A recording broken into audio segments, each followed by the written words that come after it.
happened was that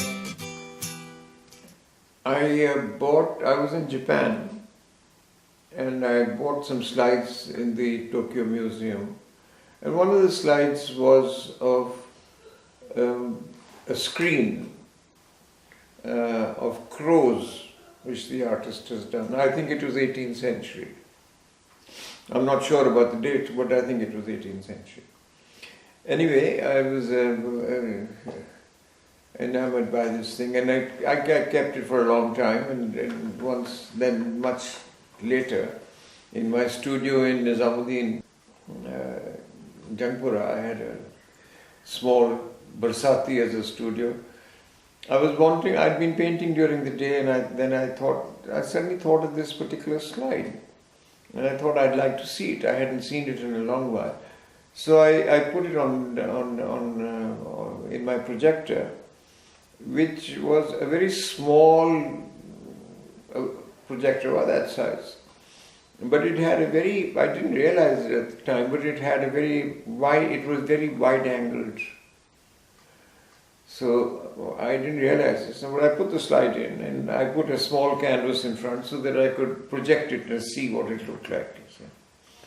Well, when I switched it on, the image of the whole thing was much bigger than the small canvas that I put there.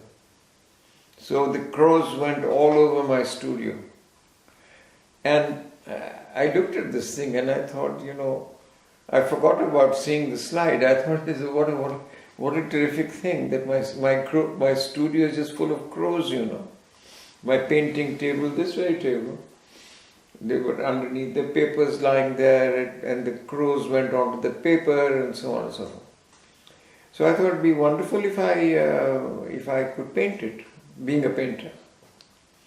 Then I suddenly thought, I said, well, this seems very kind of usual thing for a painter to be naturally thinking of doing this thing in a painting. Why don't I photograph it? Down, I had a very good camera. I had a Hasselblad, and I brought it up, and it was loaded. I had a film in it. I had a very good exposure meter, and I'm not a professional photographer ever, but I measured the light value and everything, and put it in and hoped for the best. And if I remember rightly, it was something like a 30-second exposure. It was a slow film. It was a Panatomic X. And lo and behold, I think you see this picture which is right there now of the crows. This was the very first picture which I did. Then I realized, you see, what was actually happening was that the slide is a two-dimensional affair, but it has the pretensions, the objects have the pretension of a third dimension. All slides do. Sort of naturalistic expositions of what you see.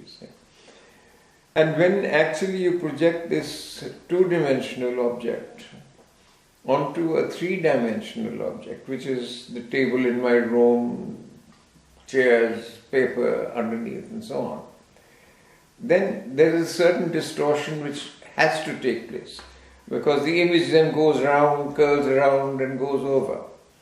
So that was a ready-made for me, that these distortions are natural.